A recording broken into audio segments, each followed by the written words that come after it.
So the second stage of our workforce planning model is the data collection stage. And this is very much about finding information. It's about finding where in particular your gaps are within your business. The gaps or risks are in attaining your strategic objectives for your particular company. So we would be looking at workforce trends, we'd be looking at skills and competencies within our business.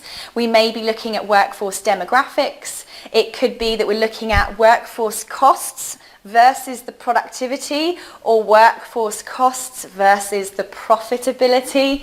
It could be that we're looking at the efficiency of our particular workers as well. We could be looking at the age, the gender, ethnicity, education. It could be that we're looking at our retirement.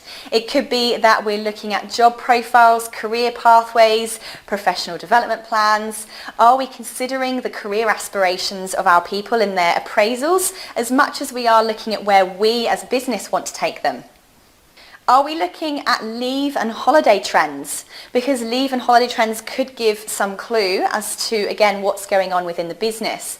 Are there particular accidents that continuously happen? Are they as a result of using a particular piece of equipment, or are they a result of a particular site or department? Because again, that can give us clues as to what kind of training or implementation initiatives we need to put into place. Again, we can be looking at recruitment plans, we can be looking at future trends that are going on both externally to our company and internally as well. Again, there are a number of sources of data collection. This is not an exhaustive list, but hopefully again just gives you some ideas of some of the places that you can start going to in order to conduct this workforce planning cycle in your particular business.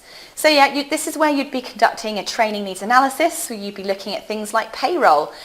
Who of your staff are the most expensive, and are they actually bringing a return on investment back to your organisation for doing the work that it is that they do?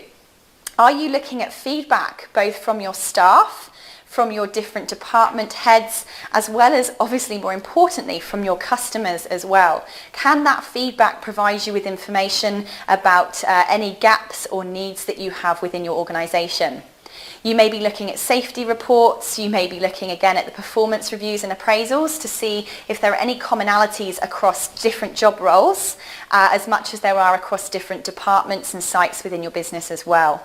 You'd be looking at finance reports, recruitment data, you'd be looking at, again, internal, external trends, work, sick, holiday, maternity leave, and of course overtime as well. If you see that there are particular job roles that are constantly performing overtime, then that may give you some clues as to the pressure that's being put on certain staff and whether they're areas that you need to bring more team members into. So that sums up the data collection stage, and hopefully you've got some really great ideas as to ways that you can start finding more information out about where you can start implementing changes in your business too.